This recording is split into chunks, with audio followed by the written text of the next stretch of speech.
L'Épître aux Hébreux, chapitre 9. La première alliance avait donc des règles relatives au culte et un sanctuaire terrestre. En effet, un tabernacle avait été édifié. La première partie de cette tente, appelée le lieu saint, abritait le chandelier, la table et les pains consacrés. Derrière le second voile se trouvait la partie du tabernacle appelée le lieu très saint. Elle abritait l'encensoir en or pour les parfums, ainsi que l'arche de l'alliance, entièrement recouverte d'or. Ce coffre contenait un vase d'or rempli de manne, le bâton d'Aaron qui avait fleuri et l'étable de l'Alliance. Au-dessus de l'arche se trouvaient les glorieux chérubins qui couvraient le propitiatoire de leur ombre. Ce n'est pas le moment de parler en détail là-dessus.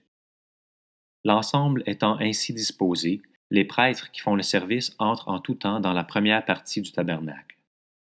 Mais dans la seconde, seul le grand prêtre entre, et ce une fois par an, non sans y apporter du sang qu'il offre pour lui-même et pour les péchés du peuple.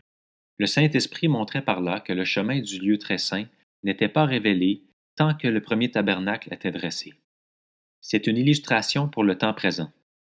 Il signifie que les dons et les sacrifices présentés ne peuvent pas rendre parfait, sur le plan de la conscience, celui qui prend part à ce culte.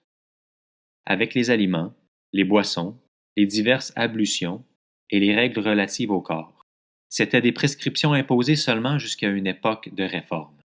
Quant à Christ, il est venu comme grand prêtre des biens à venir.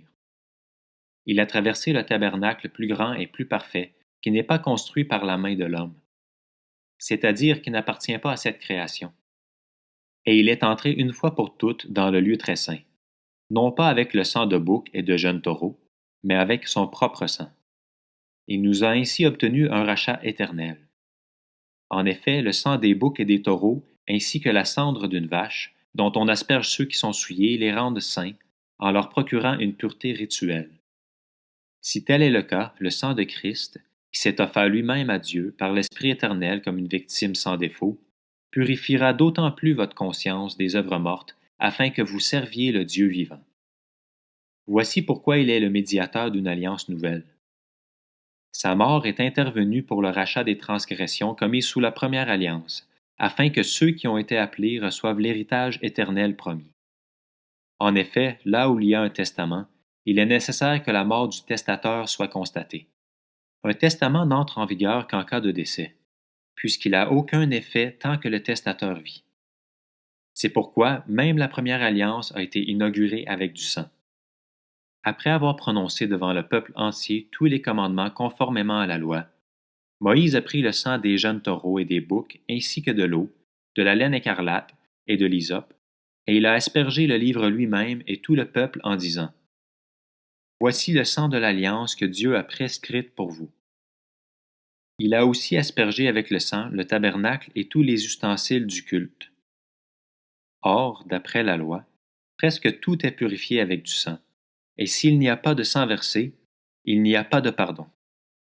S'il était nécessaire de purifier de cette manière ce qui n'était que l'image des réalités célestes, il fallait que les réalités célestes elles-mêmes soient purifiées par des sacrifices meilleurs encore que ceux-là. En effet, Christ n'est pas entré dans un sanctuaire fait par la main d'homme, dans une simple copie du véritable, mais il est entré dans le ciel même afin de se présenter maintenant pour nous devant Dieu. Et ce n'est pas pour s'offrir lui-même plusieurs fois qu'il y est entré, comme le grand prêtre qui entre chaque année dans le sanctuaire pour offrir un autre sang que le sien. Si tel avait été le cas, il aurait dû souffrir plusieurs fois depuis la création du monde. Mais maintenant, à la fin des temps, il s'est révélé une seule fois pour abolir le péché par son sacrifice. Il est réservé aux êtres humains de mourir une seule fois, après quoi vient le jugement. De même, Christ s'est offert une seule fois pour porter les péchés de beaucoup d'hommes. Puis il apparaîtra une seconde fois, sans rapport avec le péché, à ceux qui l'attendent pour leur salut.